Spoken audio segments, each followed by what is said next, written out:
Video में आपका स्वागत है। आज हम मीरा बहन और बाघ उनके बारे में इस वीडियो में देखेंगे।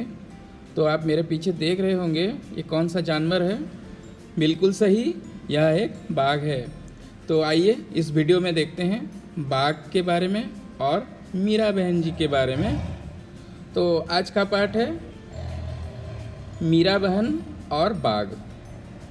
ये हैं मीरा बहन और इनके साथ है बाघ।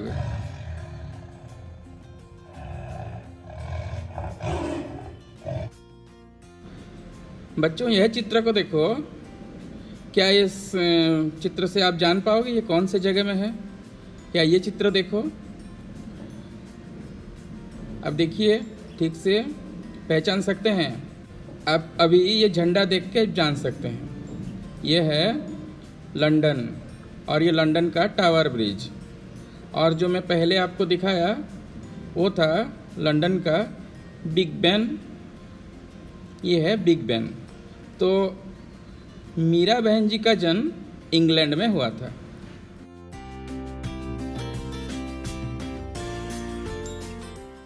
आइए इंग्लैंड को हम मैप में देख लेते हैं। यहाँ पे टाइप करके हम देख सकते हैं। हाँ, देखिए इंग्लैंड। गांधी जी के विचारों का उन पर इतना असर हुआ कि वे अपना घर और अपने माता पिता को छोड़कर भारत आ गईं और गांधी जी के साथ काम करने लगी। देखिए, ये है लंदन, जो कि इंग्लैंड की राजधानी है।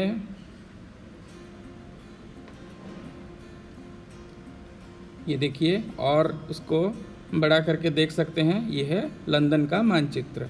अब लंदन से कहाँ आई थी मीरा बहन जी?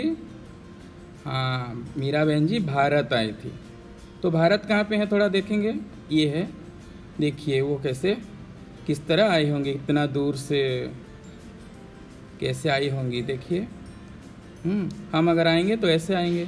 तो आके मीरा बहन कहाँ पे पहुँची, चलिए देखते हैं। ये भारत का मानचित्र है। अब देखते हैं उत्तर प्रदेश कहाँ पे है। ये थोड़ा उसको और बड़ा करेंगे और थोड़ा बड़ा करेंगे। देखिए यहाँ पे दिखाई दे रहा है ना उत्तर प्रदेश। हाँ, तो बताइए उत्तर प्रदेश का राजधानी? सही, ये है लखनऊ, उत्तर प्रदेश की राजधानी। तो मीरा बहन जी के बारे में कुछ जान लेते हैं। मीरा बहन जी का जन्म 22 नवंबर 1892 को हुआ था और उनका मूल नाम था मैडलिन स्लेड। वे एक ब्रिटिश सैन्य अधिकारी की बेटी थीं। उनके पिताजी का नाम एडमंड स्लेड था। गांधी जी के व्यक्तित्व के जादू में हिंदुस्तान चली आई और फिर यहीं होकर रह गई। गांधी जी ने उन्हें नाम दिया था मीराबेन।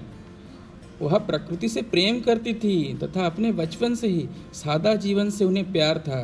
संगीत में उनकी गहरी रुचि थी और जानते हो, उन्हें भारत के दूसरे सर्वोच्च सम्मान पद्म विभूषण से सम्मानित किया गया था।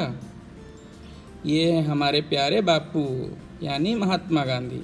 तो चलिए महात्मा गांधी जी के बारे में थोड़ा जान लेते हैं। महात्मा गांधी जी का जन्म 2 अक्टूबर 1869 में गुजरात राज्य के पोरबंदर नामक स्थान में हुआ। सत्य और अहिंसा को अपना अस्त्र बनाकर उन्होंने अंग्रेजों से अहिंसात्मक लड़ाई लड़ी और राष्ट्र को स्वतंत्र कराने में अहम भूमिका निभाई। पूरे दुनिया को सत्य, अहिंसा, त्याग, शांति आदि का पाठ उन्होंने पढ़ाया। अब ये चित्र को आप थोड़ा देखिए। आप किसी को पहचान सकते हैं? पहली बार 15 अगस्त 1947 के दिन हमारे देश के पहले प्रधानमंत्री पंडित जवाहरलाल नेहरू ने लाल किले पर तिरंगा झंडा फहराया था। यह है उसका चित्र।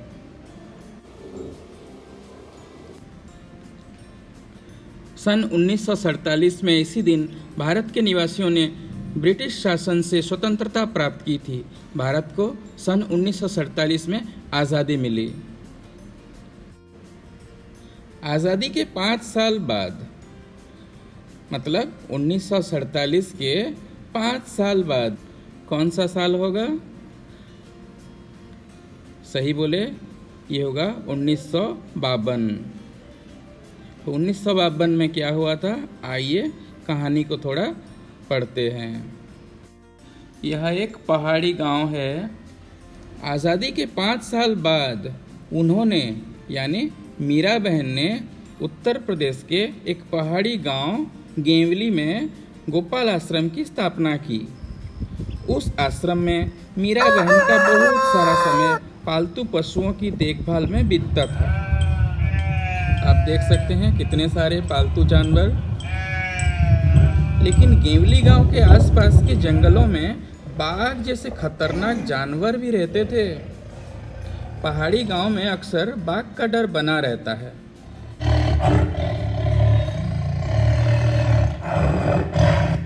यह चित्र को थोड़ा ध्यान से देखिए, क्या हो रहा है यहाँ पे। हाँ, यहाँ पेड़ काट रहे हैं।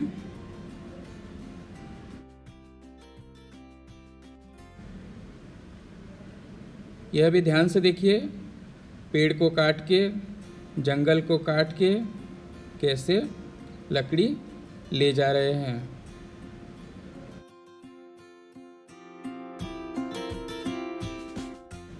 जंगल कटने से क्या हो सकता है? जंगल कटने के कारण शिकार की तलाश में बाघ कभी कभी गांव तक पहुंच जाता है। अगर जंगल कट गया तो बाघ गांव में आ जाते हैं।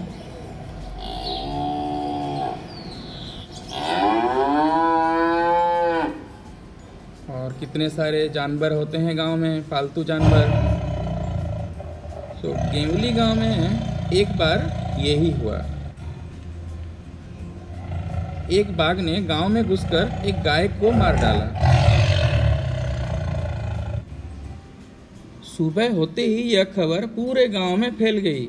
गांव के लोग डरे कि यह बाघ कहीं फिर से आकर दूसरे पालतू जानवरों और किसी आदमी को ही अपना शिकार न बना ले। गांव के लोग गोपाल आश्रम गए और उन लोगों ने मीरा बहन को अपनी चिंता बताई। गांव के लोगों ने अंत में यह तय किया कि बाघ को कैद कर लिया जाए। उसे कैद करने के लिए उन्होंने एक पिंजड़ा बनाया।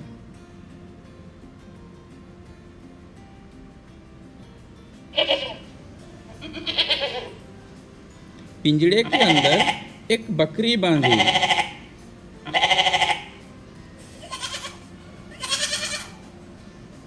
योजना यह थी कि बकरी का मिमियाना सुनकर बाघ पिंजड़े की तरफ आएगा। पिंजड़े का दरवाजा इस प्रकार खुला हुआ बनाया गया था कि बाघ अंदर घुसते ही वह दरवाज़ा झटके से बंद हो जाए। शाम होने तक पिंजड़े को ऐसी जगह पर रख दिया गया जहां बाघ अक्सर दिखाई देता था। यह जगह मीरा बहन के गोपाल आश्रम से ज़्यादा दूर नहीं थी। रात बीती। सुबह की रोशनी होते ही लोग पिंजड़ा देखने निकल पड़े।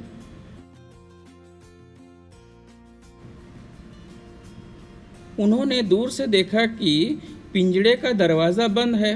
वे यह सोचकर बहुत खुश हुए कि बाघ ज़रूर पिंजड़े में फंस गया होगा।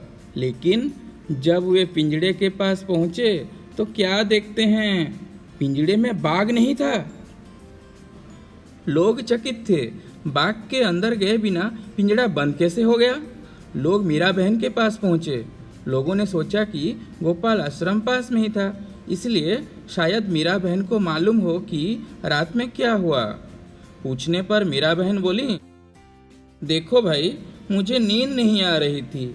मैं सोचती रही कि आखिर बाघ को धोखा देकर हम क्यों फंसाएं।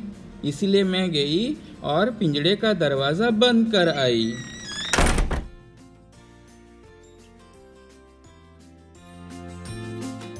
कहानी से मीरा बहन की बात सुनकर गांव के लोगों को निराशा हुई होगी। उन्होंने मीरा बहन से क्या कहा होगा, सोचकर गांव के लोगों की बातें लिखो। गांव वाले मीरा बहन से नाराज हुए होंगे। उन्हें मीरा बहन से ये बातें कही होंगी। किसी ने कहा होगा, आपने ठीक नहीं किया। किसी ने कहा होगा कि ऐसे जानवर के लिए दया रखना मूर्खता है। किसी ने कहा होगा कि अब बाघ किसी जानवर या आदमी को ले गया तो उसके जिम्मेदार आप होंगे। खतरनाक है या नहीं? गेवली गांव के आसपास के जंगलों में बाघ जैसे खतरनाक जानवर भी रहते थे। तुम्हारे हिसाब से नीचे लिखे जंतुओं में से कौन कौन खतरनाक हो सकते हैं? उन पर गोला लगाओ।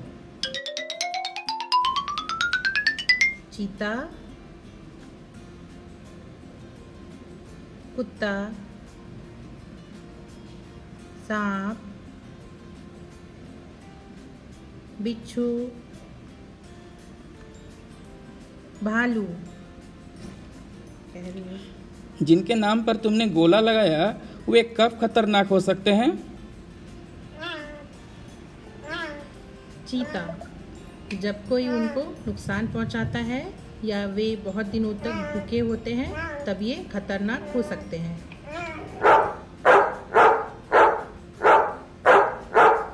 कुत्ता, जब पागल हो जाए और काट ले। सांप, जब कोई चलते हुए उन पर पैर रख दे तब ये अचानक काट लेते हैं। सांप को छेड़ने पर खतरनाक हो सकता है। बिच्छू, जब इन्हें लगे कि कोई नुकसान पहुंचा रहा है या इसके रास्ते पर आ जाए तब ये खतरनाक हो सकते हैं। भालू, आदमियों से जब इन्हें खतरा लगे तब ये खतरनाक हो सकते हैं। पिंजड़ा, चूहा पकड़ने का पिंजड़ा देखकर बताओ कि वह अपने आप कैसे बंद हो जाता है और एक बार कैद हो जाने के बाद चूहा उससे बाहर क्यों नहीं आ पाता? चूहा पकड़ने का पिंजड़ा तारों का बना होता है। इसमें बारीक जाली लगी होती है ताकि चूहा वापस ना निकल सके। चूहा पकड़ने के पिंजड़े में दोनों तरफ से मुड़ा हुआ एक तार जाली में लगा होता है। बाहर का मुड़ा तार दरवाजे के कोने को रोकता है और अंदर की तरफ उसमें रोटी लगी होती है।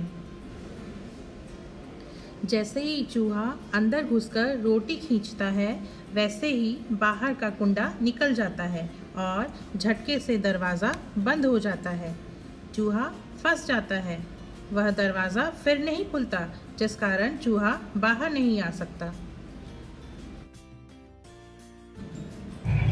गांव वालों ने बाघ को पिंजड़े में बंद करने की योजना बनाई थी।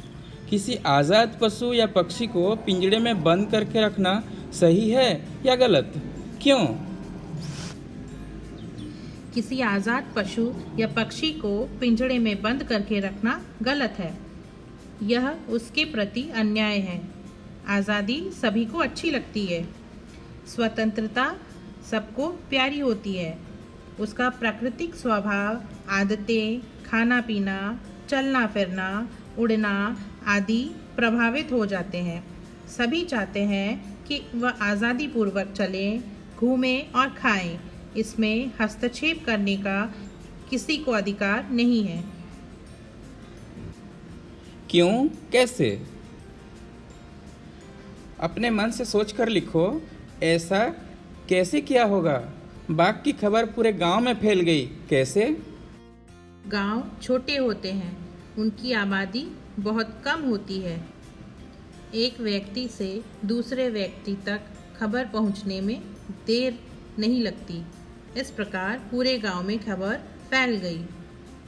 लोग मीरा बहन के पास पहुंचे। क्यों? लोग मीरा बहन के पास अपनी परेशानी बताने गए थे। उन्हें यकीन था कि मीरा बहन उनकी समस्या का कोई न कोई हल निकाल लेगी। पिंजड़ा बिना बाघ के बंद हो गया। कैसे? पिंजड़ा बिना बाघ के ही बंद हो गया क्योंकि मीरा बहन ने उसे रात में जाकर बंद कर दिया था।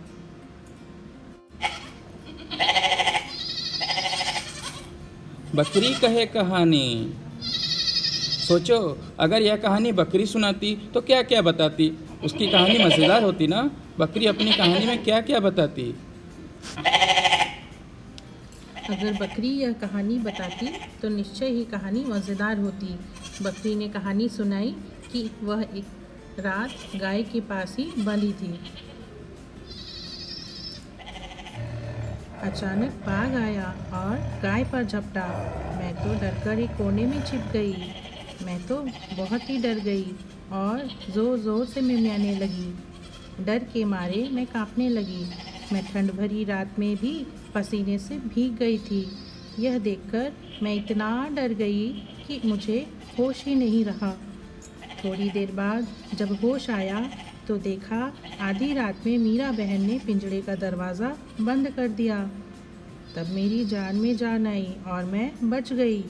वह एक देवी की तरह मेरी सहायता के लिए आई थी। मैं मन ही मन उन्हें धन्यवाद दिया। चलो पकड़ें। गांव वालों ने बाघ को पकड़ने के लिए एक योजना बनाई थी। कक्कू के घर में रोज बिल्ली आकर दूध पी जाती है। कक्कू की मदद करने के लिए कोई योजना बनाओ। कक्कू की मदद और बिल्ली को पकड़ने के लिए हमें एक पिंजड़ा बनाना पड़ेगा। इस पिंजड़े में कटोरी भरकर दूध रखेंगे। उस पिंजड़े को ऐसा बनाया जाएगा कि बिल्ली के अंदर घुसते ही दरवाज़ा झटके से बंद हो जाए और बिल्ली पिंजड़े से ना निकल पाए। यह सभी चित्र किसी एक व्यक्ति से जुड़े हुए हैं। पता करो कौन? ऊपर दिए गए सभी चित्र राष्ट्रपिता महात्मा गांधी से जुड़े हुए हैं। कौन क्या है? बाघ, गाय, बकरी, हाथी और हिरन जानवर हैं। नीचे लिखी हुई चीज़ें क्या है? खाली जगहों में लिखो। अगरतला, अल्मोड़ा, रायपुर, कोच्चि, बड़ोदरा। नगर, शहर। जलेबी, लड्डू, मैसूर पाक, कलाकंद, पेड़ा। मिठाइयाँ। नर्मदा, कावेरी, सतलुज, ब्रह्मपुत्र, यमुना। नदियाँ।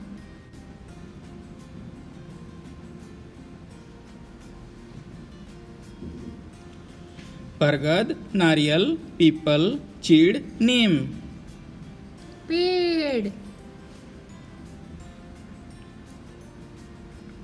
गेहूं, बाजरा, चावल, रागी, मक्का। फसल, अन्न। कुर्ता, साड़ी, फिरन, लहंगा, कमीज। वस्त्र। कोयल कू कू, बकरी मैं। जानवरों की बोलियां तो तुमने सुनी ही होंगी। कोयल की बोली को जैसे कूकना कहते हैं और मक्खी की बोली को भिन भिनाना, वैसे ही अन्य जानवरों की बोलियों के भी नाम हैं। नीचे दिए गए खाने में एक तरफ जानवरों के नाम हैं, दूसरी तरफ बोलियों के। ढूंढ निकालो कौन सी बोली किसकी है। इस तरफ जानवरों के नाम हैं, जैसे भैंस, घोड़ा, हाथी, बकरी, शेर, गधा, गाय, कुत्ता। दूसरी तरफ बोलियों के, जैसे मिमियाना,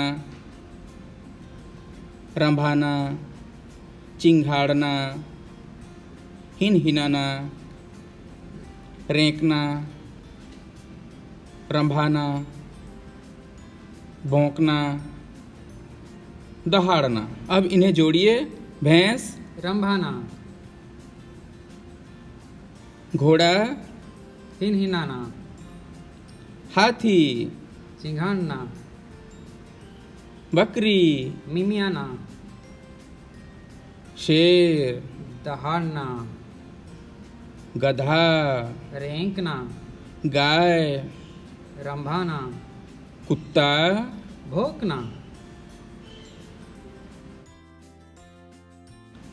ठीक करो। हवाई जहाज आसमान उड़ रहा है। अरे, तुम्हें यह वाक्य कुछ अटपटा लग रहा होगा। इस वाक्य को फिर से पढ़ो। हवाई जहाज आसमान में उड़ रहा है। अब इसी तरह इन वाक्यों को ठीक करो। धूप बैठकर ढोकला खाया। धूप में बैठकर ढोकला खाया।